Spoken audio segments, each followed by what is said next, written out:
अस्सलाम वालेकुम स्टूडेंट्स। आज हम एक्सरसाइज नंबर 3.1 का क्वेश्चन नंबर 3 स्टार्ट करते हैं। ठीक है, क्वेश्चन नंबर 3 आप पढ़ लें। लिखा क्या हुआ है? राइट टू प्रॉपर सब sets of each of the following. यानी ये नीचे आपके पास 7 पार्ट्स दिए हुए हैं। इन सब सातों के सातों पार्ट्स का आपने 2 प्रॉपर सब सेट्स मालूम करने हैं। ठीक है, और सबसे पहले ना हमें सब सेट से पहले हमें प्रॉपर और इम्प्रॉपर से पहले हमें ये पता होना चाहिए सबसेट होता क्या है। ठीक है, जब ये पता लग जाएगा तो फिर बड़ी आसानी के साथ हम सारे सेट्स का और प्रॉपर भी और इम्प्रॉपर भी बड़ी आसानी के साथ पहचान सकेंगे। सबसे पहले आप याद रखिएगा सबसेट क्या होता है। ठीक है, एक सेट ए कोई भी सेट हो सकता है। यहाँ पे सेट के अंदर कुछ नंबर्स होंगे या कुछ अल्फ़ाबेट्स होंगे। ठीक है, अब उस सेट में से निकले हुए छोटे सेट्स सब सेट्स कहलाते हैं। मतलब कहने का सब सेट्स वो सेट्स होंगे जो इस सेट में से बने। अच्छा, तो याद रखिएगा कि किसी भी सेट का पहला सब सेट एम्प्टी सेट होता है, यानी खाली सेट होता है। ठीक है, उसके बाद सब सेट्स को लिखने का तरीका यह है कि जितने इसके एलिमेंट्स होते हैं सबको बारी बारी आपने सेट के अंदर लिखना है, यानी कर्ली ब्रैकेट्स के अंदर लिखना है। देखिए पहले 1 है, आपने 1 को कर्ली ब्रैकेट के अंदर लिख लेना है और कोमा बीच में ब्रैकेट्स के दरम्यान डालना है। फिर इसमें दूसरा एलिमेंट ये वाला है, इसको भी आपने लिख लेना है। ठीक है, फिर जब एक एक करके लिख देंगे फिर उसके बाद 2-2 के जोड़े बनेंगे।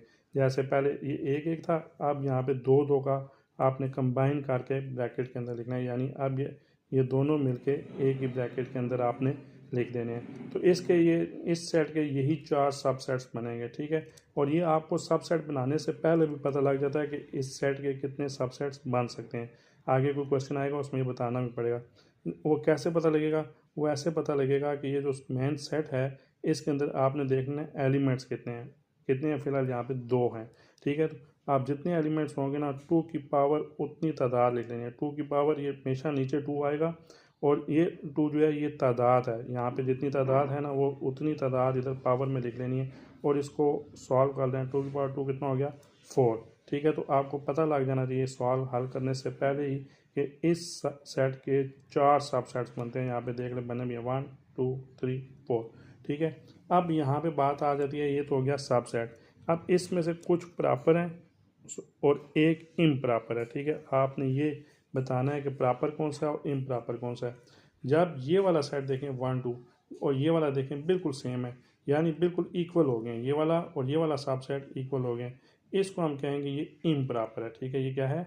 इम्प्रॉपर है। और बाकी जितने भी बचते हैं जिनमें कुछ ना कुछ नंबर कम होगा, यानी देखें इसमें भी इसमें भी इसमें भी इन तीनों सेट्स के अंदर जो ओरिजिनल सेट है यानी जो पहले वाला सेट है इसमें से तादाद इनकी कम है, नीचे वालों की तादाद कम है। इसमें तो है ही कोई नहीं, इसमें 1 है, इसमें 2 है। तो जिसमें तादाद बराबर हो जाएगी, ये वाला सब सेट, ये भी है तो सब सेट ही ना, लेकिन इसकी तादाद एलिमेंट्स की और जो मेजर सेट है जिसके हमने सब सेट्स बनाए हैं इनकी तादाद बराबर हो चुकी है। तो जिनकी बराबर होगी तो ये हो जाएगा इम्प्रॉपर और ये हो जाएगा प्रॉपर। अब ये याद रखिएगा, ये जो पहले 3 है ये क्या हो गए हैं? प्रॉपर। ठीक, और ये वाले जो हो गया जो जिसकी तादाद बराबर थी इसे हम कहते हैं ये क्या है? इम्प्रॉपर। ठीक है, अब ये आपने याद रखना है। और एक बात याद रखें जो मैं ऑलरेडी बता चुका हूँ, जोन सा मर्जी सेट हो उसका पहला सबसेट एम्प्टी सेट ही होता है। ठीक है, तो अब आते हैं जी हम अपने क्वेश्चन की तरफ। अब देखते हैं क्वेश्चन में उसने सवाल में हमें क्या पूछा है। ठीक है जी, अब देखें ये क्वेश्चन है और इसमें पूछा गया है ये 3-4 सेट्स लिखे हुए हैं, बल्कि 6 सेट्स हैं। इनके हमने प्रॉपर सेट्स बताने हैं। प्रॉपर और ज़्यादा नहीं बताने, कितने बताने? 2 बताने, 2 प्रॉपर सबसेट। तो इसका जो प्रॉपर सबसेट यानी अब अपने जो सबसेट बनाना है ना उसमें जो सबसेट होंगे वो ये पूरा बराबर नहीं होना चाहिए, उसमें कम से कम एक नंबर कम होना चाहिए। और इसकी टेक्निक में आपको बता दूं कि पहला सबसेट हमेशा क्या होता है? एम्प्टी। मैंने क्या कहा? जो सा मर्जी सबसेट हो उसका पहला क्या होता है? एम्प्टी। और इसके बाद आगे मैंने क्या कहा था? आप एक एक का जोड़ा बनाएंगे, यानी इसमें पहला क्या है? ए।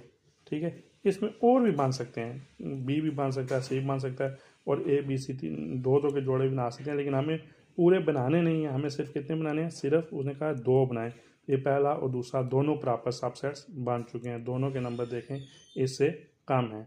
इसी तरह इसके देखें, इसके दो प्रॉपर सबसेट्स बनाने हैं। उसी तरह इसमें पहला सबसेट तो हमेशा मैंने कहा आप एम्प्टी रखें यानी खाली रखें, और दूसरे में आप जब स्टार्ट करेंगे क्या होगा, पहला नंबर इधर कौन सा है, 0, ये लिखना है। ठीक है, आगे 1 भी लिख सकते हैं, 2 भी लिख सकते हैं, लेकिन हमें यहाँ पे ज़रूरत इसलिए नहीं है कि हमने सिर्फ 2 ही बनाने थे, 2 यहाँ पे बन चुके हैं। ठीक है जी।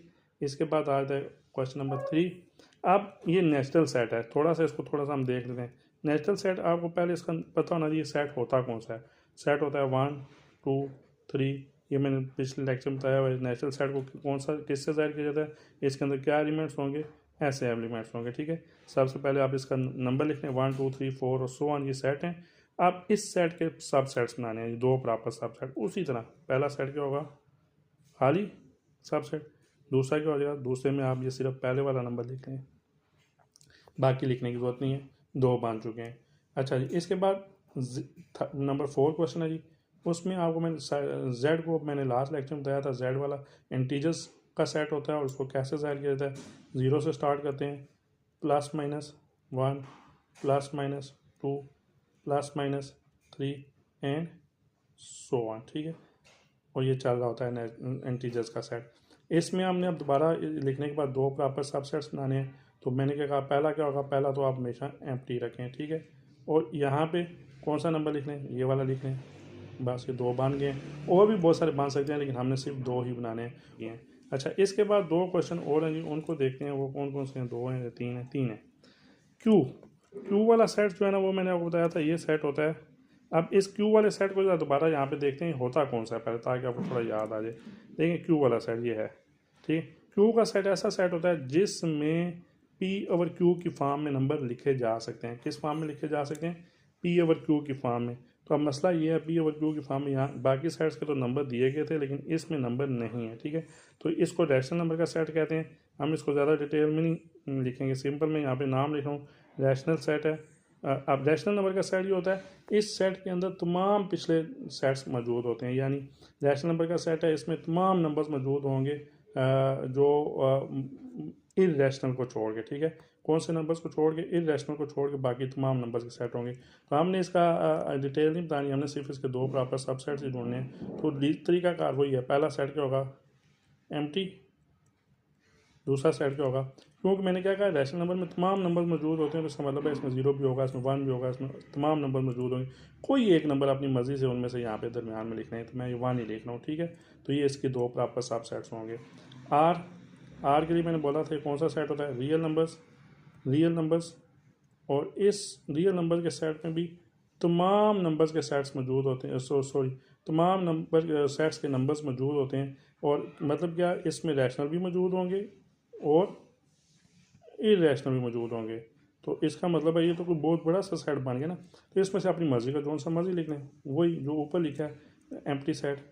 पहला तो यही होता है, मैंने कहा हर सेट का पहला सब प्रॉपर सब सेट को आपने किससे लिखना है, एम्प्टी के साथ। और दूसरा चाहे कोई नंबर लिखना है, 0 1 2 3 अपनी मर्जी का, क्योंकि इसमें बहुत सारे नंबर्स हैं, उसमें से कोई एक लिखने, यहाँ पे नंबर रिप्रेजेंट नहीं किए जाते। ये समझने की बात होती है कि रियल नंबर्स में और रैशनल नंबर के सेट्स में तमाम नंबर्स वो पिछले सेट मौजूद होते हैं। और इसके ऊपर मैं एक सेपरेट लेक्चर भी बनाता हूँ थोड़ी देर बाद, जिसमें बताऊँगा कि ये रैशनल और ये इरेशनल और ये नेचुरल कौन किसका सब सेट है और कौन किस में से कौन कौन से नंबर निकले हैं। बहरहाल अभी फ़िलहाल इस क्वेश्चन के ऊपर ही फोकस करते हैं, जिसमें हमने सिर्फ सब सेट्स बताने थे। आप देखें ये क्वेश्चन है, फिर इसमें अब ये सेट बिल्डर फॉर्म में लिखा हुआ है, नंबर्स की सूरत में लिखा हुआ है। ये हमें यहाँ से पता लगता है ये कौन सा, क्यू का मतलब होता है रैशनल। ठीक है, अब रैशनल तो है, चलें वो तो बात समझ आएगी। आगे इसकी ये लिमिट भी देगी है। लिमिट का मतलब है कि ये जो रैशनल नंबर का सेट है और ये सेट कहाँ से, 0 से आगे इक्वल नहीं है, यानी 0 से आगे यानी 0.01 या 0.11 बहुत सारे नंबर्स आ सकते हैं। बहरहाल आप ये याद रखिएगा, 0 से आगे और 2 या 2 से पीछे इसकी लिमिट है। ठीक है, तो हमने इसके 2 सेट्स बनाने हैं, हमने ज़्यादा तो बनाने नहीं। तो मैंने क्या कहा, पहला सेट हमेशा कौन सा लिख लेते हैं, सब प्रॉपर सब सेट में एम्प्टी लिख लेते हैं। अब दूसरा क्या लिखेंगे, यहाँ पे 0 नहीं लिख सकते, आप ये याद रखिएगा, 0 नहीं लिख सकते क्योंकि 0 शामिल नहीं है। अगर यहाँ पे इक्वल का साइन होता ना तो ये 0 शामिल था, लेकिन ये यहाँ पे इज इक्वल का साइन नहीं लगा हुआ, तो इसका मतलब है ये 0 शामिल नहीं है। 0 से आगे चले जाएँ और 2 से पीछे चले जाएँ। ये देखें, 0 से आगे चले जाएँ और इस 2 से पीछे, ज़ीरो से आगे और टू से पीछे चले जाएँ तो इसमें बहुत सारे नंबर्स आते हैं, जिसमें एक नंबर जो होगा वो वन भी आता होगा। ठीक है, तो हम वही नंबर यहाँ पे वन भी लिख लेते हैं कि एक नंबर आपका ये वाला जो वन है उसको भी आप प्रॉपर सबसेट ही कहेंगे इसका। तो इन शॉर्ट डिटेल में मैंने बताया, लेकिन फिर अगर हम इसको थोड़ा सा जल्दी पढ़ना चाहें, मतलब विदाउट समझे करना चाहें, तो आपको एक चीज़ तो ध्यान में होनी चाहिए कि प्रॉपर सबसेट में पहला सेट जब हम लिखेंगे वो तो हमेशा सब में कौन सा लिखा है, एम्प्टी लिखा है। कौन सा लिखा है, ये खाली सेट लिखा है, सब के आंसर्स में आप देख सकते हैं। और जो दूसरा सेट लिखा है वो पहला नंबर लिखा है, यहाँ से पहला नंबर क्या है, ए है, यहाँ से पहला नंबर क्या है, ज़ीरो है। ठीक है, और इसी तरह आगे वालों को देखेंगे उसमें पहला नंबर क्या है, तो आप देख सकते हैं इसमें नेशनल नंबर में पहला नंबर क्या है, वन है। इंटीजर्स में से जब स्टार्ट किया तो पहला नंबर क्या है, ज़ीरो है। और ज़ीरो ये याद रखिए, ज़ीरो भी आ सकता है, यहाँ पे वन भी आ सकता है, क्योंकि वन भी इसमें मौजूद है, पर हमने पहला नंबर ही लिखा है सब सेट्स का। इसी तरह इधर आ जाएँ, आगे जो दो क्वेश्चन है इसमें भी हमने देखा रैशनल नंबर में, क्योंकि बहुत सारे तमाम नंबर इसमें मौजूद होते हैं तो पहला एम्प्टी और दूसरा वन लिख लिया। इसमें भी वही बात है कि तमाम नंबर इसमें मौजूद होते हैं तो पहला एम्प्टी हो गया, दूसरा आपने वन लिख लिया। कुछ ज़्यादा डिटेल में जाने की ज़रूरत ही नहीं है कि क्या करना है इसमें मज़ीद। तो इसी तरह ये वाला है, तो इसमें ज़ीरो नहीं लिखना, क्योंकि उसमें सात लिमिट बता दी है, ज़ीरो से आगे कोई लिखना है तो ज़ीरो से आगे हम वन लिख लेते हैं और ये पहले वाला एम्प्टी सेट लिख लेते हैं। तो ये क्वेश्चन नंबर टू आपका कंप्लीट, और सॉरी क्वेश्चन नंबर थ्री आपका कंप्लीट हो गया है। इसको ध्यान के साथ करें, छोटा सा क्वेश्चन है और आमतौर पे एमसीक्यूज़ में या शॉर्ट क्वेश्चन में आ जाता है।